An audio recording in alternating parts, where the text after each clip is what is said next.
Bugüne kadar Topkapı Sarayı ile alakalı onlarca video yaptım. Kimileri sadece bir bölümü, kimileri sadece bir olayı, kimileri de buradaki bir takım kurumları, müesseseleri ya da bir takım insan topluluklarının hatıraları anlattı. Şimdi sırada Topkapı Sarayı ile alakalı anlatacağım en özel video var. Evet, bugüne kadar yaptığım videolar içinde en özeli Mukaddes Emanetler Dairesi ya da diğer adıyla Enderun Avlusu'nun en kıymetli birimi Has Daire. Enderun Mektebi 7 sınıftan oluşuyor. Küçük oda, büyük oda, seferler, kuşhane, hazine, kiler ve has daire. İşte o has daire denilen Enderun'un 7. sınıf en özel, en kıdemli öğrencilerinin kaldığı yer bu arkamda gördüğünüz L şeklindeki birim. Ama daha heyecan verici olan ne? Fatih'in yatak odası, Kanuni'nin oturma odası, Yavuz Sultan Selim'in özel görüşme odası. Bakın çevrenizde eşiniz, dostunuz, arkadaşlarınız, belki siz çocukluğunuzda okul gruplarıyla buralara illaki geldiniz. Gelen tanıdıklarınız oldu. Sorun onlara. Hatta kendinize de sorun. Deyin ki sen Topkapı Sarayı'na gittin. Fatih'in yatak odasını gördün mü?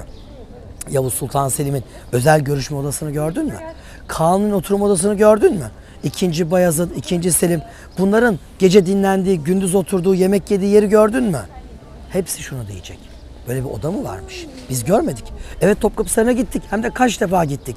Ne böyle bir tabela okuduk, ne bize böyle bir bilgilendirme yapıldı. Cevabı veriyorum. İşte bu bölümde size bunları anlatacağım. Fatih'in, İkinci Bayezid'in, Yavuz'un, Kanuni ve ikinci Selim'in, İstanbul'un fethinden sonra ilk 5 padişahın yatak odası, oturma odası, özel görüşme odası. Yani sizin Topkapı Sarayı deyince en çok merak ettiğiniz yere şimdi sizleri götürecek. Hem de bu yerdeki birbirinden muhteşem emanetleri anlatmaya çalışacağım.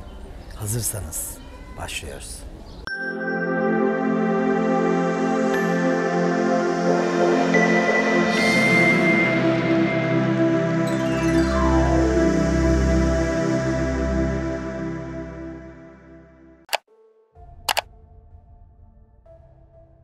Burası bugünkü adıyla Mukaddes Emanetler Dairesi. Bakın tabelası bile burada duruyor.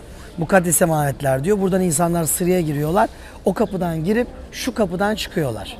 Halbuki bugün Mukaddes Emanetlerin sergilendiği, içinde Peygamber Efendimiz Aleyhisselam'ın Hırka-i Saadeti olduğu için Hırka-i Saadet Dairesi olarak da adlandırılan bu yer aslında Fatih'in İstanbul'u fethinden sonra Topkapı Sarayı'nı inşa ederken burada inşa ettiği en önemli 3 binadan bir tanesi. Burası padişahın yatak odası, özel görüşme odası. Gece özel arzların yapıldığı bir yer. Tabi burada tek başına mı kalıyordu? Hayır. Eşleriyle, çocuklarıyla mı kalıyordu? Hayır. Enderun Mektebi'nin son sınıfına gelmiş 39 has odalı öğrenciyle bir staj ortamında kalıyordu. 39 öğrenci. Şu uzun bölümü görüyor musunuz? Şu L şeklinde bir binadır bakın bu. Bu L'nin uzun kısmı Fatih döneminde bir Osmanlı medresesinde nasıl öğrenci odaları medrese avlusunu böyle çift taraflı çevirir, küçük küçük odalar. Bir de ortada ana dershane binası vardır. Daha yüksek bir kubbedir. Çocuklar ikili, üçlü, beşli bu odalarda yatılı kalır. Gelen hocalarla branş branş ana dershanede buluşur, ders dinler ya da bir gün önceki dersin ezberini verir, ayrılırlar. Burada da buna benzer bir mantık vardı. Şurada küçük küçük öğrenci odaları vardı ve tam köşede yüksek kubbeli bir birim vardı. Baş müderrisin odası. Yani padişahın odası. 39 genç ve bir padişah. Tam 40 kişinin kaldığı bir yerdi burası. Öğrenciler 24 saat iki kişi padişahın arkasında dururlardı. Özellikle törenlerde padişahın arkasında iki en kıdemli öğrenci. Biri silahdar ağa, diğeri çuhadar ağa dururdu. Silahdar ağa padişahın kılıcını taşır, eliyle kılıcı omzuna yaslar ve bu vaziyette dururdu. Çuhadar ağa ise padişahın kaftanını taşırdı, o da arkasına dururdu. Rikaptar ağa, bu avuldaki 39 son sınıf öğrencinin en kıdemli üçüncüsüydü. Rikaptar, padişahın atının yularını çekerdi, üzengisini kontrol eder, eğerinin ve tabii ki atların bakımını yapardı. Rüstem Paşa Rikaptar ağaydı. Yani Kanuni'nin bir nevi özel şoförüydü. Ama bugünkü anlamda bir şoför değildi. En kıdemli öğrenciydi. Biri suyunu, şerbetini taşır, biri kaftanını taşır. Bir tanesi kılıcını taşır. Bunları yaparken de padişahı takip ederlerdi. Lale Mustafa Paşa bu öğrencilerden biriydi. 6 sene Sultan Süleyman'ın saçını kesmişti. Ben dünyanın en zengin adamıyım, Osmanlı padişahıyım. Saçımı kesmek için Avrupa'dan, Paris'ten kuaför mü çağırtıyorum? Hayır. Bu öğrencilere kellemi emanet ediyorum. Hem o öğrenciyi onore ediyorum. Yıllar sonra o öğrenci sadrazam oluyor. Ben merhum Sultan Süleyman Han'ın mübarek saçını kestim şu kadar dönem diyor. Hem de padişaha hizmet ederek ilmi siyaset stajı görüyorlar. Bütün devlet işleri padişahın etrafında dönüyor. Ne kadar güzel değil mi? Bugün siyasal bilimler fakültelerimiz var. Uluslararası ilişkiler. Ya 3 sene, 4 sene, 5 sene okuyorlar.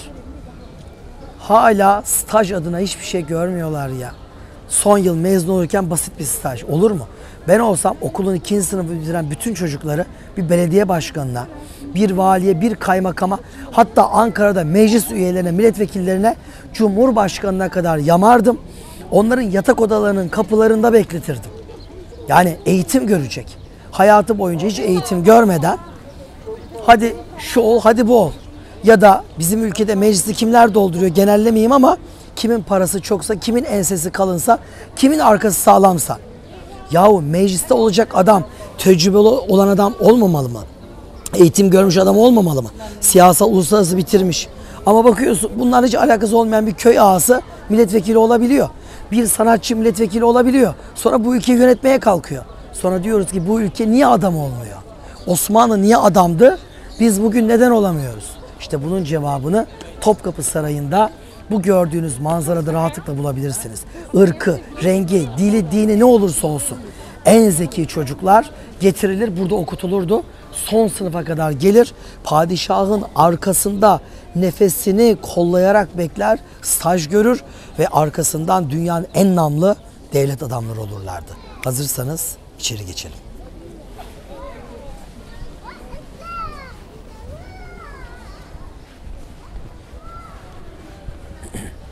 Bakın burada mukaddes emanetler kuyruğuna giren birçok insanın fark etmediği birkaç detay göstereyim size.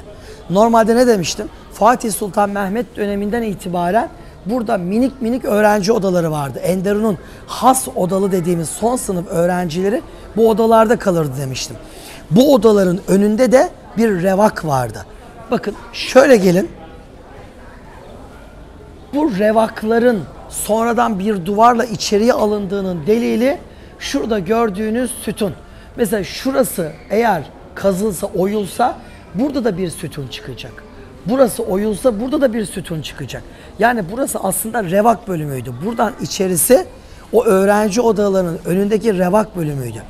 O revaklar bir duvarla içeri alınıp öğrenci odaları yok edilip tek parça bir koğuşa dönüştürüldü.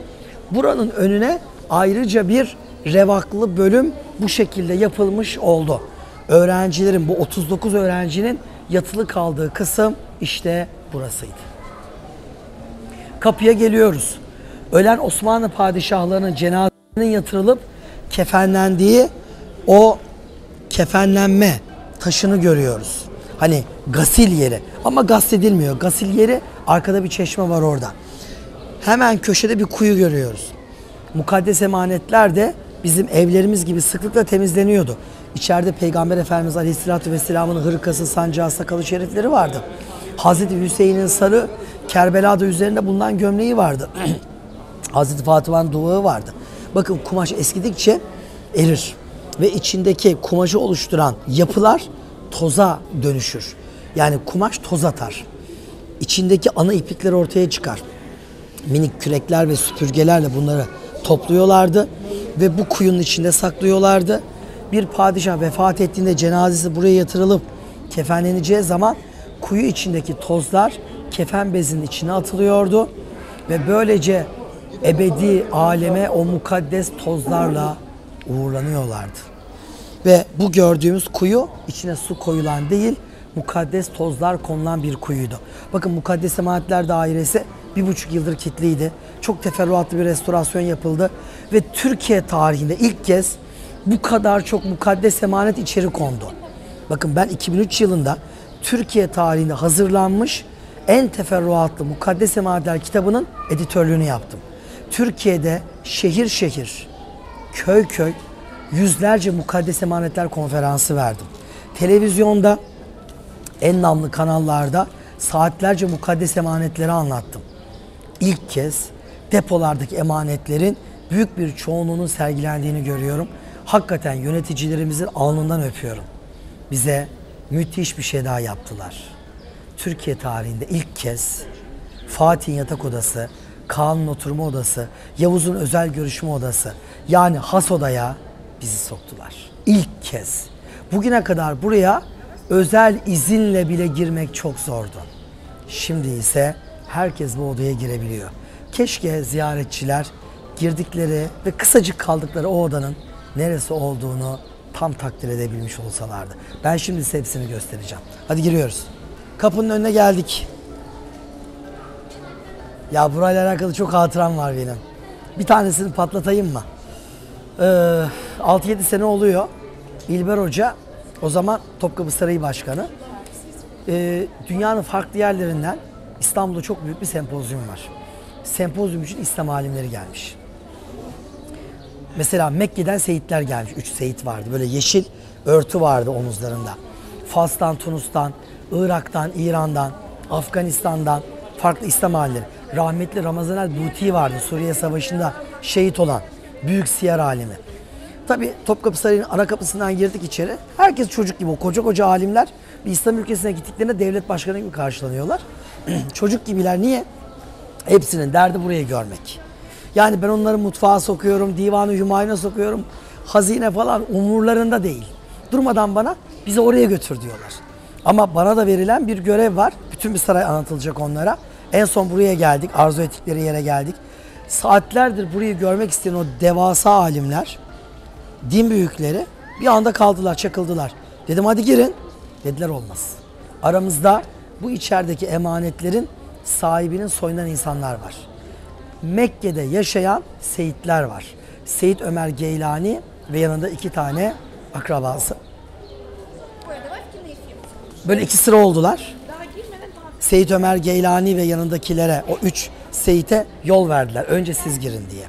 Tabi bu arada böyle özel bir ekibin geldiğini duyunca saray başkanı İlber Hoca'ya haber vermişler. Kapının bu tarafında ben duruyorum, bu tarafında İlber Hoca duruyor. İlber Hoca da ehlen ve sehlenlerle onları karşıladı. İslam dünyasının alimleri sıra oldular. 3 seyit geldi, yaklaşın. Tam kapının önüne. Ama içeri girerken ne yaptılar biliyor musunuz? Bizi şok ettiler. İlber Hoca'yı da beni de. Ayaklarındaki ayakkabıları çıkardılar. İçeri yalın ayak girdiler.